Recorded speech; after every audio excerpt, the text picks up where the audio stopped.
Hello and welcome to Out in the Wash. I'm Jayne, and if you've survived another week in Albert Square, Weather and the Dales, you deserve a sit down. This is a podcast where we untangle the chaos, question the plot choices, and occasionally defend the characters that everyone else has given up on.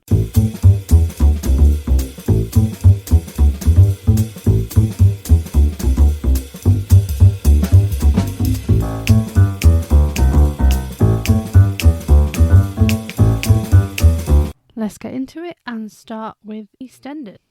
Okay, so I've said this a few times this week to various people, but it really feels like we're in the trenches with EastEnders at the moment. I know it's not a big anniversary year.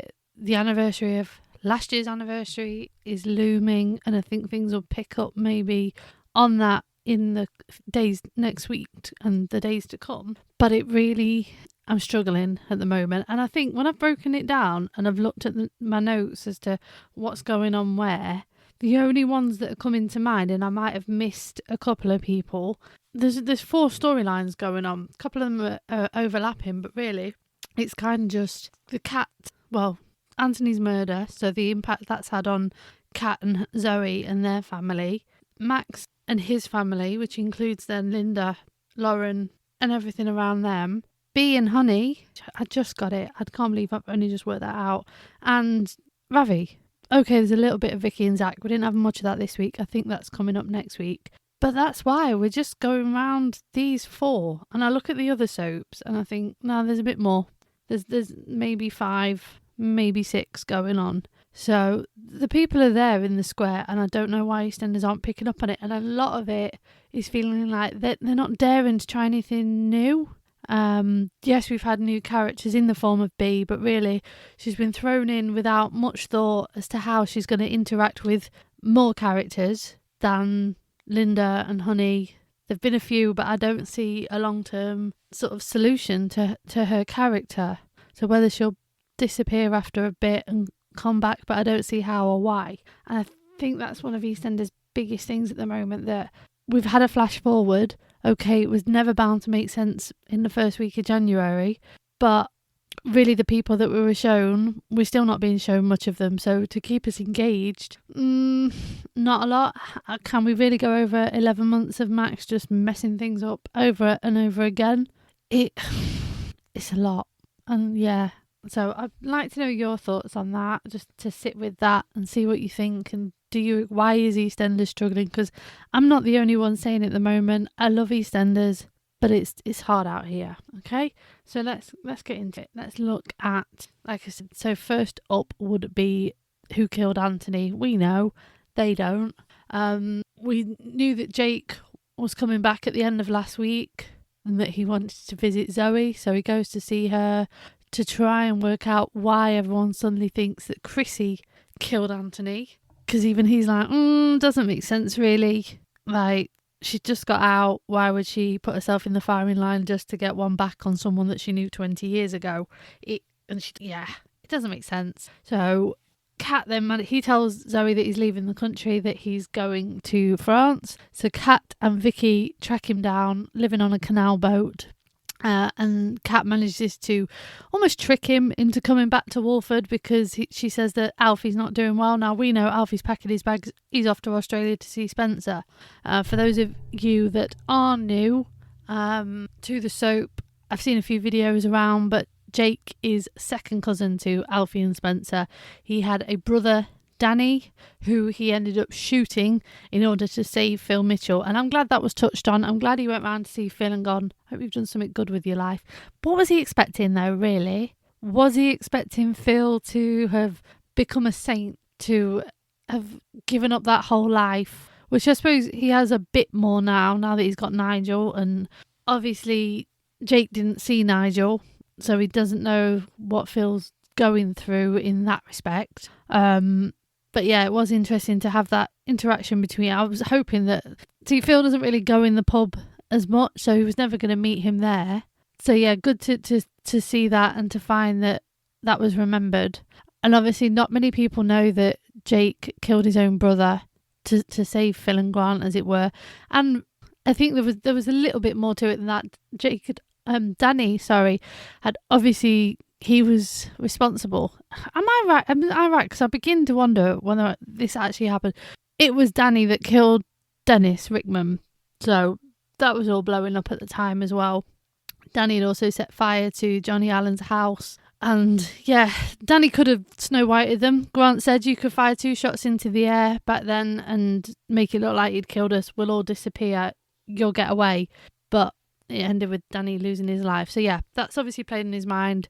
Jake convinces Chrissie to meet up with him, which was just round the corner from the square. We know that shipping junction is not far. So surely she'd be a bit sus. Like, why are you dragging me back to almost Walford? Like, someone's going to notice me. And she didn't make herself very inconspicuous. I mean, at least Kat had the thought to wear a bit of leopard print and not so much blend in, but it's more of a camouflage than what Chrissie turned up in. Kat can't keep away from when she sees Jake and Chrissie and sort of blurts everything out. Chrissie gets away, but she returns to the pub. And it was interesting to think that at one point in the Vic this week, 4 of its probably most recent ex-landladies, apart from Sharon, were in that pub. 2 up, 2 down. And after a lot of toing and throwing, Chrissie finally works out. And I mean, she's done more for working out who killed Anthony than most of them have done in the past 2 months. Realises that Jasmine was probably the one that killed Anthony, which I think has occurred to Kat. Obviously, it occurred to Jayne. Who knows? Like, I wish Jayne had been there when Chrissie was there and she would have gone, told you so, but no one believed me. But you believe an ex-con like Chrissie Watts. Okay, so we'll see what's to come. So yeah, that's the kind of one bit that we've got going on. Then we've got more of Max and how he realises that it's Louis, his grandson, that's bullying Ollie. And the thing is here that someone pointed out, I had to write out a family tree for the Brannins, that as Annie is Max's daughter, and it kind of makes Ollie not really, it's not blood, but he is kind of now related to Louis. He's kind of his step half uncle, whatever you want to call it. Uncle once removed, I don't know. But that's this square for you. That's what happens. You could do a big dive into how much is crossed over, like how Kat is related to both Bianca and Ian. And the Slaters as a whole through Pat. I still believe that you can connect every character on that square to Pat Butcher by blood, by marriage, by something like that. Everyone goes on about the Mitchells, but I believe Pat Butcher was the sort of patient zero of that square sometimes. So yeah, so Max has worked that out, but he's not going to tell anyone. He does have a word with Lauren in the end, but says, leave it. I've told him to stop. You tell him to stop and don't speak to Linda. As if that was literally going to go on a spin cycle and come straight out in the wash, wasn't it? That was never going to stay quiet, especially with B around. She kind of overhears things. She even makes a sort of voodoo troll doll of Max. And EastEnders, like I've said on my socials, drop that pattern. We'd all like to crochet a little Max, please. Someone must know what they did. Just, you have this whole outlet of social media to drop the pattern. Even if it's YouTube, we don't mind. Tutorial will do. So, yeah, it's not great for Max by the end of the week. But then Elaine has to go sort of stick her foot in. And because she's holding Louis by the wrist in front of witnesses, asking him to sort of go and apologise to Ollie. And does he know what he's done? Ian, Squealbill, can't help himself and calls the police on her. And they come and arrest her in the Vic. She goes off quite quietly, drinks a drink, and off she goes. This is a mess. It's not. It really. This is one of my. And, Linda, I've tried to defend you, and then you go and kiss Max, and it's not looking good for you not being either one of those people at Christmas who's with Max. Are you the pregnant lady? Are you the bride? What? Does that fit in with Ian? It doesn't. The way we see it at the moment, it doesn't fit in with Ian being best man, because what? And even when Max is trying to play peacemaker in the Vic, it's like, what are you doing? Just let him fight it out, Max. Just sit there. Don't say anything. You don't need to keep. I wouldn't even try. Just live your life separately to them, and when they want something, they'll come to you. I bet you they will. But he can't help himself. He needs that validation within him, I think. But yeah. Linda, we were rooting for you, and then you went and spoiled it. And I know you don't need your mum fighting your battles for you, but maybe she was right on this one. It's a lot of sighing from me in EastEnders. This it really, really is. So being Honey gets a job back by some miracle. I think when it's pointed out to Vinny that, she does have a case to sue and everyone around here loves her. And he thinks there's going to be a protest, which, come on, Vinny, you're that stupid. Do you really believe this brand new person? I think you'd have heard. Someone would have said something to you that wasn't B if this was true. I think Billy would have been in there probably saying something. This stall's right opposite the shop. Like, Honey does not get 5 minutes away from her family, does she? Her husband has the stall opposite the shop. They live around the corner. No wonder she is like she is. So they're all going away. B's set to house sit for them, but then it turns out that there's building works needs to be done. The landlords are going to do it. Who are your landlords? None of your business. I don't even know why Honey told her. She's obviously going to go mess things up with them or something, and it'll mean that they've got no house and there'll be another load moving into Phil's. Oh God, how would that work? No, it wouldn't. But she'll do something. She really will.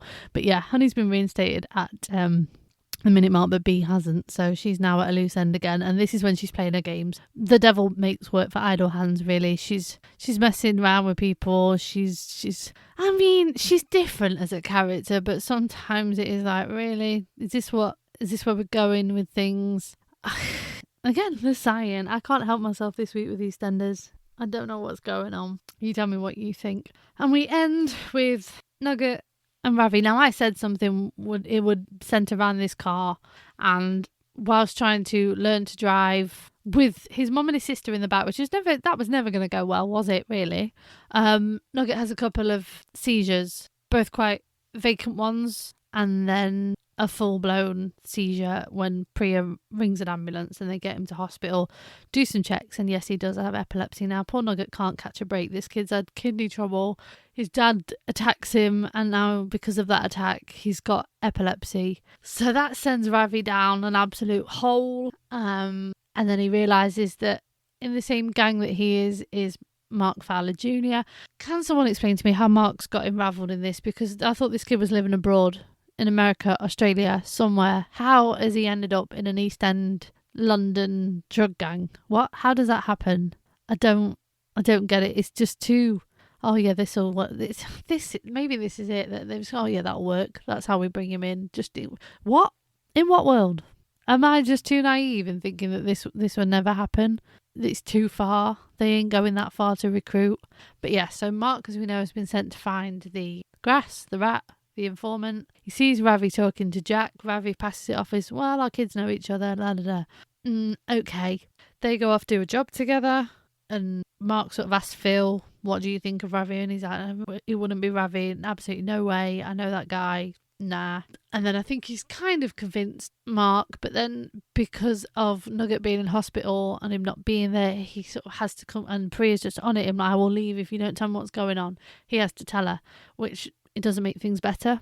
It obviously shows that she is a target as well. If it is found out that he's the informant, he can't get out of it with the police. He can't get out of it with the gang. He's stuck. He's in an absolute catch 2022 million situation. There's no way out for this. It's going to end in either he dies, his family die, or, there's not. And I think that's partly on Jack as well, that you have a duty of care. This guy's your neighbour.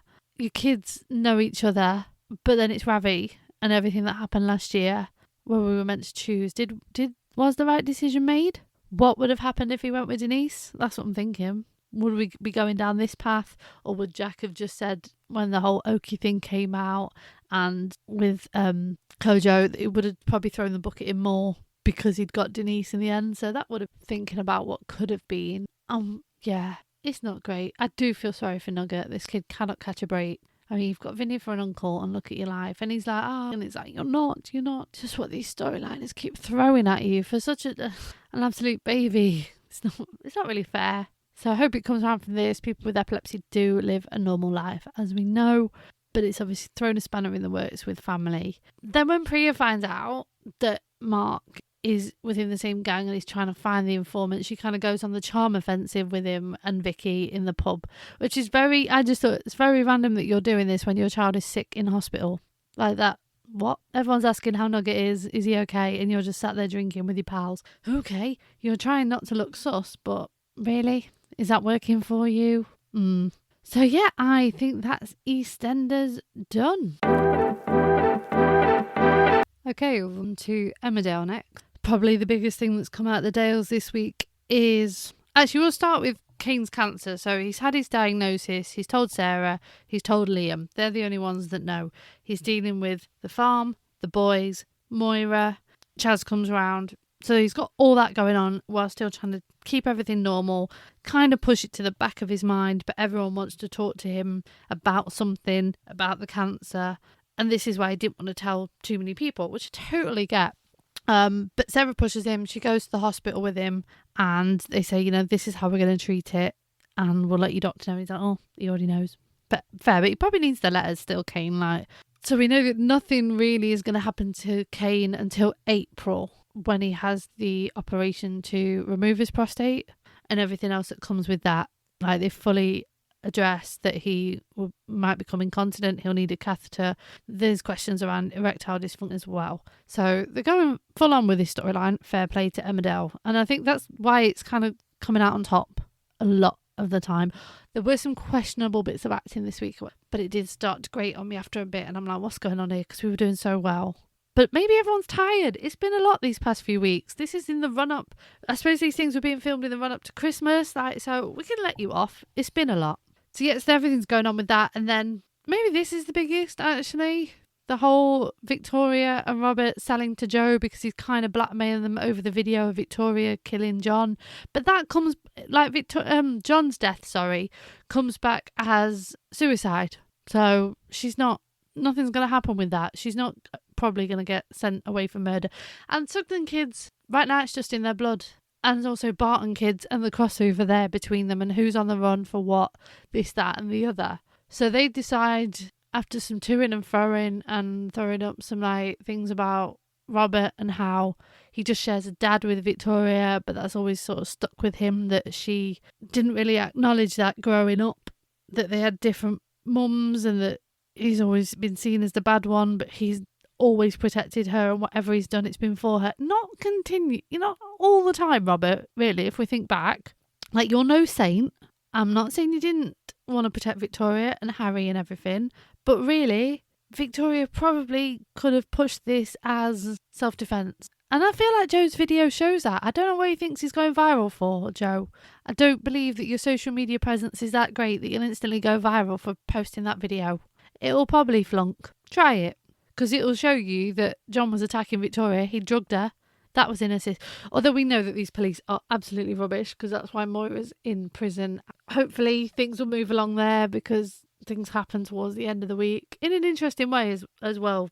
Emmerdale, you kind of smashed it on this. I feel other soaps have tried it. But anyway, back to Victoria and Robert. They sell the farm. Victoria decides she's going to move to Portugal. But in the meantime, while they're in the troughs of selling the farm, Graham's playing sort of not devil's advocate, but he's being a conscience to Joe, which I think he's always done. And he's like, I don't like what you're doing. I know why you're trying to do it, but it's not the way to go around these things, really, is it? And I'm surprised I suppose he doesn't really know.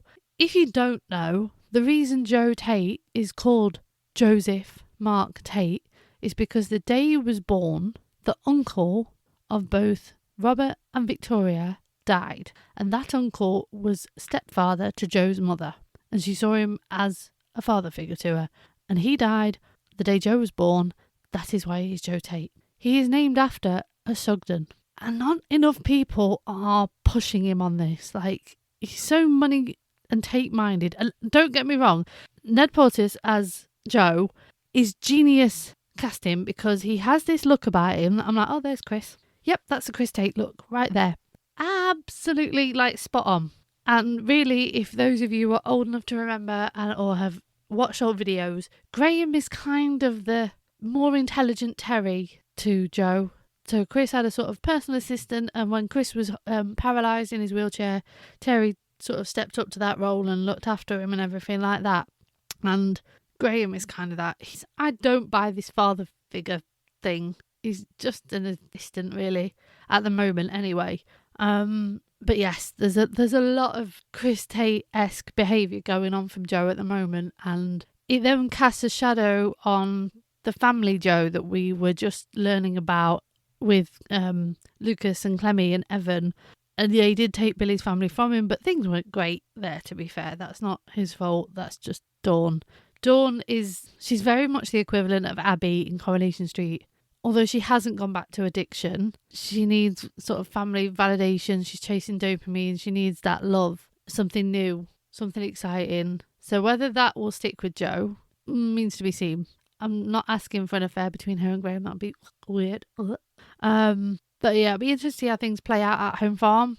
I was a bit worried last week. I was like, where are we going to go with Graham with this? And I mean, I still don't believe he's not a ghost, because the way he turned up at Butler's without a door creaking, that place is old. It's made of wood. How did he make a door not creak? How did Cain not hear? He was just there. And you're not telling me that's not ghost behaviour? Okay, cool. He's walking through doors. I'm telling you, he's walking through walls, doors, anything. That's what got me this week. And then lastly, I suppose the biggest thing was these parallel scenes between both Bear, April and Dylan. I've really brushed over Emmerdale, but this is probably the most that I got from it, was that these three are three very traumatised people at different points in their life. You've got Bear as the older guy, Dylan and April quite young. So yeah, April tries to help Bear. He has a meltdown because he's still struggling to process everything. He's confused about everything that's happened to him. He wants to go back to the farm. He knows he killed Ray, but Paddy's telling him to not talk about it, but yet open up about other things. And this man doesn't know Adam from Eve at the moment, apart from when he does see Eve. And there's this beautiful moment, and he opens up to her and says, I'm really quite worried. I've got to talk to someone. And she gives him one of her toys, and it's just lovely, and it's what should have happened quicker. She was the one that saw him that time, and no one believed her because she's the kid. She wouldn't. She would know her own granddad. That really stuck with. But yeah, this lovely, and it's after that a little bit more of the old Bear comes through. He's a little bit more brighter, and then he agrees to go see this counsellor over at Charles and Claudette's house, somewhere kind of neutral. There's cake. It's a shame we don't see Claudette, because there's an affinity between those two, and I'd like that to come back. Like, it'll be interesting to see how basically Bear is taken away. He admits to Ray's murder, and he's taken away, and I wonder whether Claudette might go see him. She might try and talk to him and still hope she's still his friend, because they have that together. But at the same time that we see Bear speaking to his counsellor, April's opening up and talking about everything to Rona, and Dylan is doing the same with Paddy. And they're almost saying the same thing, but in different ways, because they all came to be in that situation from different ways. Dylan didn't have a great childhood. April's was traumatic in some respects as to what happened with losing a mum. She's lost her mum, her gran, her uncle, Marlon's illness, the whole Ivy situation. Like, it's been one thing after another for April, but yet, like Rona said, you're helping Ivy learn Makaton so she can speak to Leo. She can speak to him. You're helping. You were feeding your dad when he couldn't feed himself. She was the one that saw him have his stroke, called the ambulance, got him there, everything like that. Like, this kid she's not even 18, and think what she's been through. So, she's had she had a baby that died. She left it in a toilet. That would be traumatizing. She was just a baby. So yeah, she's been through a lot. Dylan's the same, and Dylan just thinks that he's the curse. And I've told you, you can see it in Dylan. And again, props to Fred Kettle for this. Dylan is constantly looking over his shoulder, and Dylan just needs to be allowed time to breathe, decompress, relax. I'm more worried about Dylan actually at this point than I am. Everyone's kind of been looking out for Bear and trying to protect him, but it's Dylan is probably the most vulnerable out of all three of them, and I hope he sticks around, because there's such potential in him within Emmerdale. When you think of the likes of Cain and I suppose Andy, maybe Daz, that's those sort of characters who came in. I mean, I know Cain was older than Dylan is now, but they came in reasonably young to the show. Aaron, came in reasonably young. He's connected with the Dingles in some way, and the fact that his girlfriend is April, his, Paddy's kind of took him under his wing. Please bring Mandy back soon. Like, he needs Mandy. It needs Mandy. I think he's never had a mum, and she's the perfect mum for it. And Vinny, you know, like how Vinny was with Mandy, and he's definitely missing her. And I think that's why we're in a bit of this kind of mess at the moment. So, yeah. I'll imagine being Joe Absalom and thinking, oh, yeah, I've been killed. I'm off. And then suddenly you're Ray and you're appearing as an apparition next to Bear because he's in Bear's mind and Bear imagines him and he's right there. And he's like, oh, I'm not done. I've got some more lines to learn. Got ya. And then as Bear sort of talks to this counsellor, Ray kind of disappears and he can't get at him. He says less and less and less. Thought that was genius. Brilliantly done. Props, snaps, all the way. And that is why I think Emmerdale is kind of the better of the three right now. And, long may that continue. Finally, let's move on to Coronation Street. Right, Coronation Street. And when I've broken this down, I can find about 5 storylines. So again, more than EastEnders with the extra bits that are going on. If you want to skip this next bit, I will make it as quick as I possibly can. I'll try and put some marker in. I'm going to talk Todd Theo. I will do my best. Skip it if you need to. So Theo returns back. Todd's still struggling, scrambling around for money, even when he's back. And he manages to get a little bit of cash from George and he puts some away in a tin at the back of a kitchen cupboard. Now, it's not... this.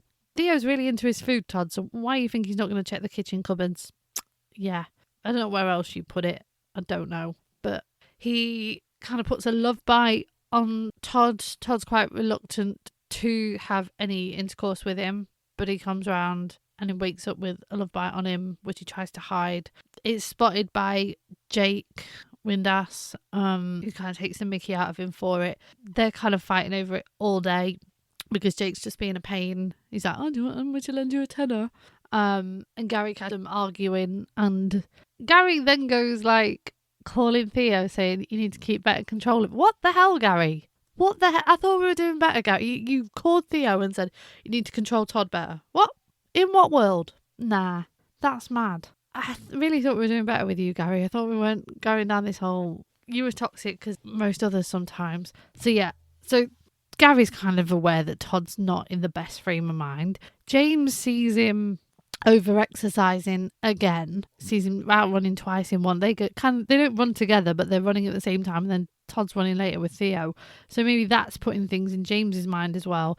Cogs are whirring with Sarah. Now, if you three put your heads together, you can include George if you want, but the man is an idiot when it comes to things right under his nose.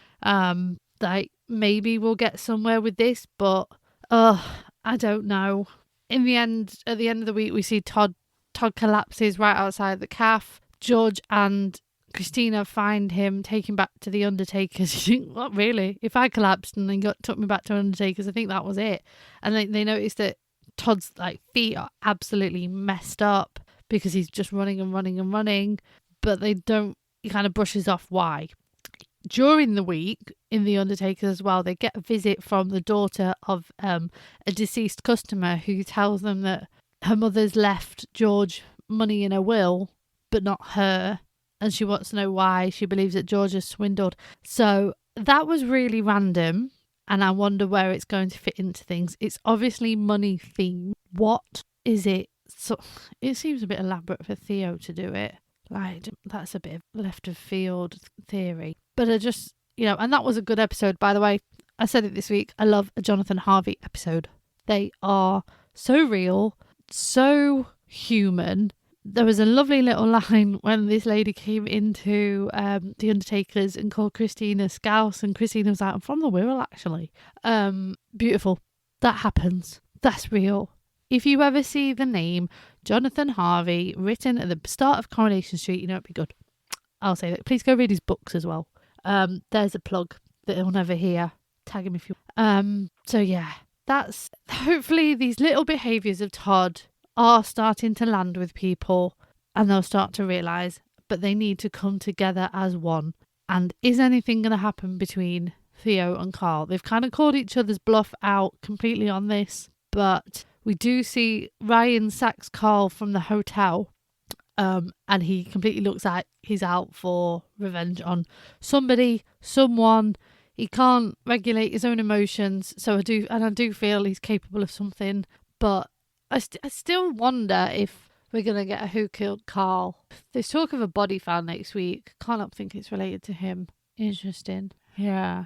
So there's that overlap and interaction between those two storylines, kind of. Okay, next, nobody trusts Jodie, right? Nobody's trusting her. What is she up to? Shona follows her to wherever she's going and finds that she's going to see their dad. He's not well, in some sort of care facility, a hospital, something like that. And when he realises that Shona's there, he starts shouting and ranting about you can't trust her, don't believe her, as if to say you can't trust Jodie. I mean, we've known that you can't trust Jodie, but what does he know? What has he done? Will there be more Steve Everts? Was it just a quick scene, kill him off sort of job? It'll be interesting. If he makes a full recovery from whatever's going on, that's a heck of a storyline. But there has to be more. I think Shona will go back, maybe on her own. And then we get the whole memory box thing again. What's on the memory stick? How are you even going to find? Because I don't remember the last time I saw someone with a laptop in that house. I would think David would have one. What does he do? The barber's books on and all that. Someone must have one. We wouldn't have this memory stick if not. Is Lily going to find it? There's no one else there that could. What else is in this box? Where has it come from? Who had it? Who should get it off? I truly believe, I don't think now, I know I was going on about it last week, I don't think we're getting a Grim crossover.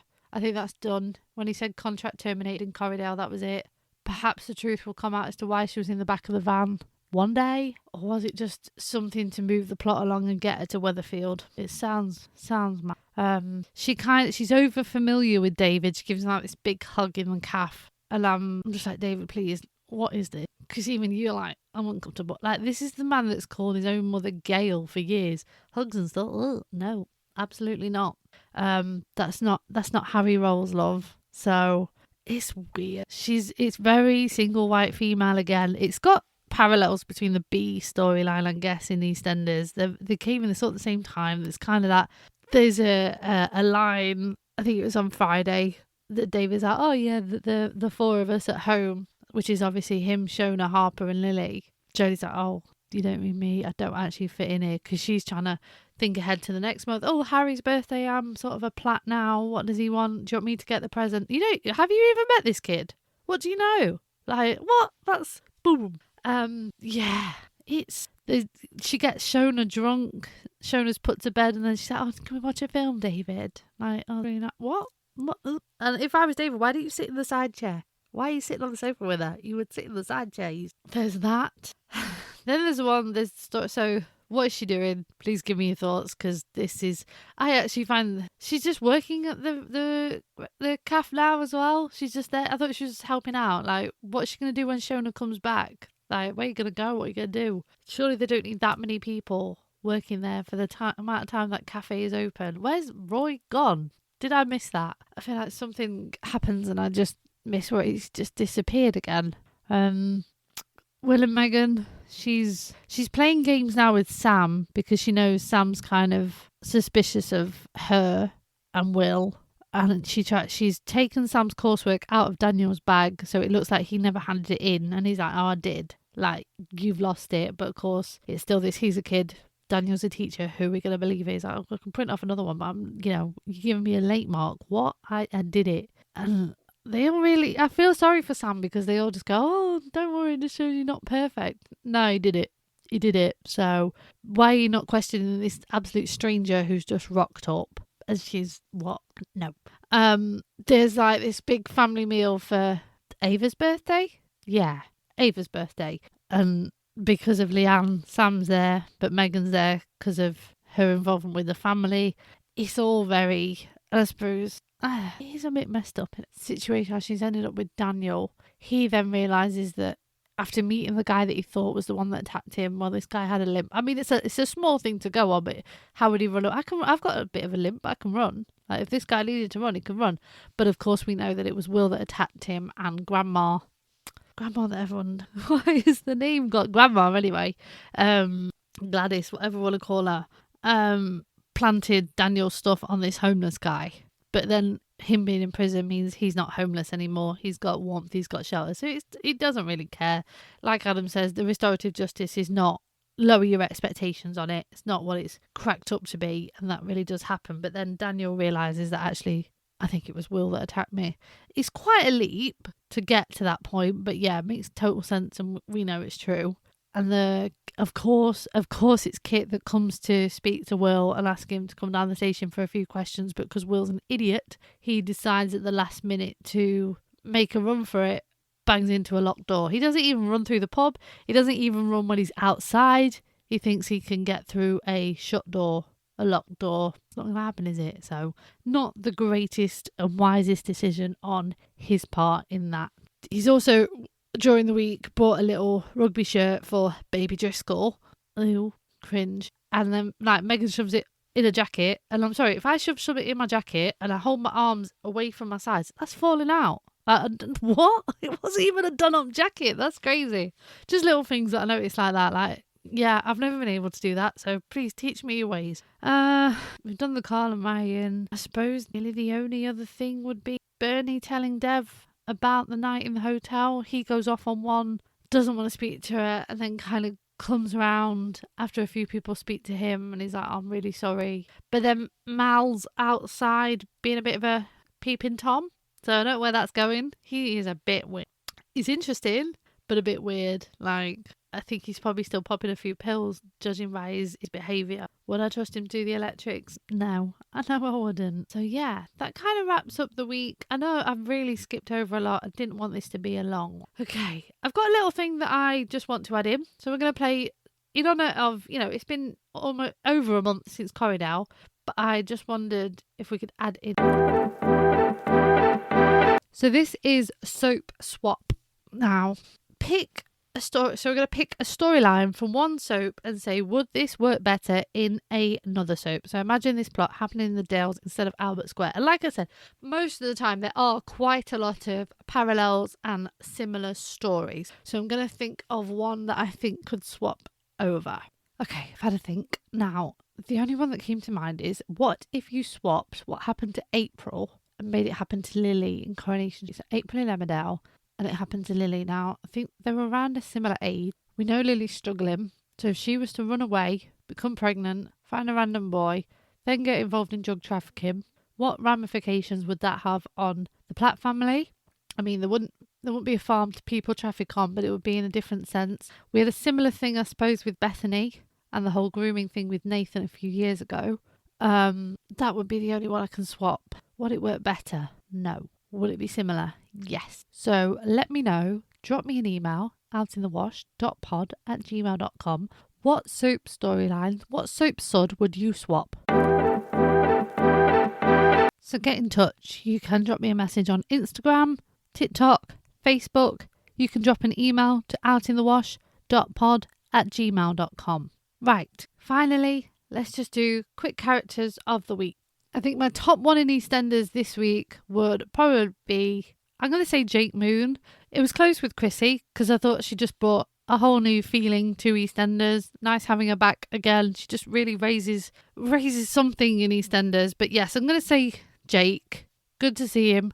Good to have things remembered. Old storylines. Thought he really fitted into the dynamic of the Vic and would be great to have him around more often. Like, to have him back would be, yeah, there's a lot that could happen there. My one for Emmerdale, I'm going to say Bear. Like, it's going so well, feels so real.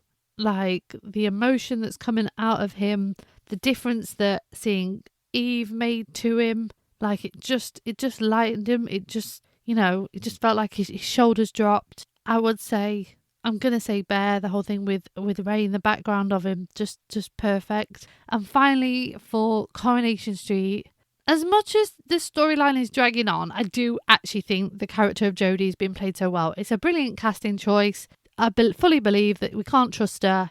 Yeah, actually, let's see where we go with this and what happens. So yeah, so Jake for EastEnders, Bear for Emmerdale, and Jodie for Coronation Street. Do you agree? Again, drop me an email, drop me a line, maybe do a video on it, and you can tell me what you're enjoying and what you're not liking. But again, thank you for listening this week. It's been quite a quick one to go over things, and we'll see you again next week.